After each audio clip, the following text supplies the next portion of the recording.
Salam pemirsa sekalian dimanapun Anda berada. Pada kesempatan ini saya mengunjungi Anda dengan sebuah tema, Yesus Sang Radikal. Kalau Anda mendengar kata radikal, pasti pemikiran Anda lari kepada hal-hal yang negatif. Pembunuhan, tindakan-tindakan anarkis, dan hal pemikiran negatif lainnya. Tetapi tahukah Anda apa arti kata radikal? Radikal diambil dari kata dalam bahasa Latin yang artinya akar. Dan yang dimaksudkan dengan akar di sini dalam arti hal-hal yang berpijak pada inti atau dasar yang sesungguhnya. Nah, bagaimana dengan radikalisme? Radikalisme adalah diambil dari kata dasar radikal. Radikalisme menunjuk kepada faham atau ajaran. Radikalisme adalah faham atau ajaran yang dianut oleh kelompok tertentu, entah itu kelompok politik, kelompok agama, kelompok sosial budaya, dan sebagainya.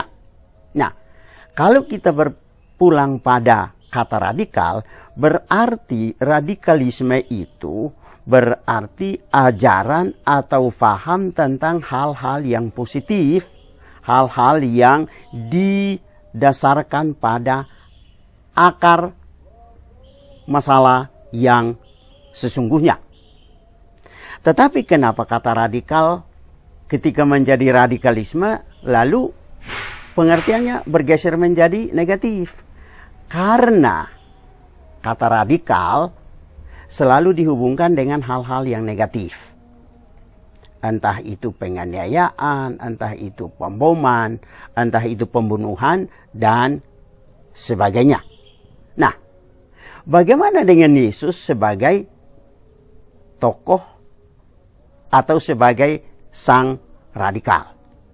Bukankah Yesus juga melakukan hal-hal yang radikal? Tentu benar sekali sesuai dengan Alkitab. Saya memberi contoh. Contoh yang pertama adalah Yesus berkata kepada para pengikutnya dalam Matius pasal 10 ayat 37-39 bahwa kalau seseorang mau disebut murid, dia harus menempatkan Yesus sebagai yang terutama.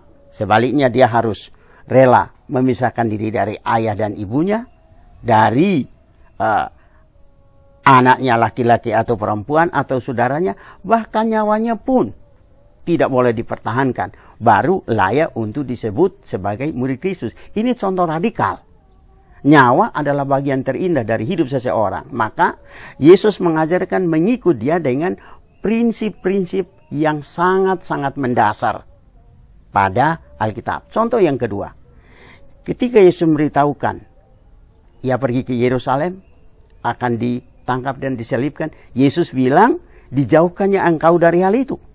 Dan Yesus berkata kepada Petrus, "Enyalah iblis, engkau suatu batu sandungan bagiku, sebab engkau bukan memikirkan apa yang dipikirkan Allah, melainkan apa yang dipikirkan manusia." Menurut Matius 16 ayat 21-23. Ini Yesus mau mengingatkan Petrus supaya dia kembali kepada akar iman Kristen yang benar, yaitu taat kepada apa yang dikatakan Allah. Nah, bertolak dari tindakan contoh keteladanan Yesus sebagai pengikut Kristus masa kini, walaupun kita hidup di tengah masyarakat yang sering bertindak secara radikal dalam pengertian yang negatif, kita harus radikal berdasarkan contoh Yesus, yaitu radikal berdasarkan kasih, radikal dengan tujuan untuk membangun prinsip-prinsip iman pada dasar yang alkitabiah atau prinsip-prinsip yang mengakar pada ajaran Alkitab. Tuhan memberkati Anda.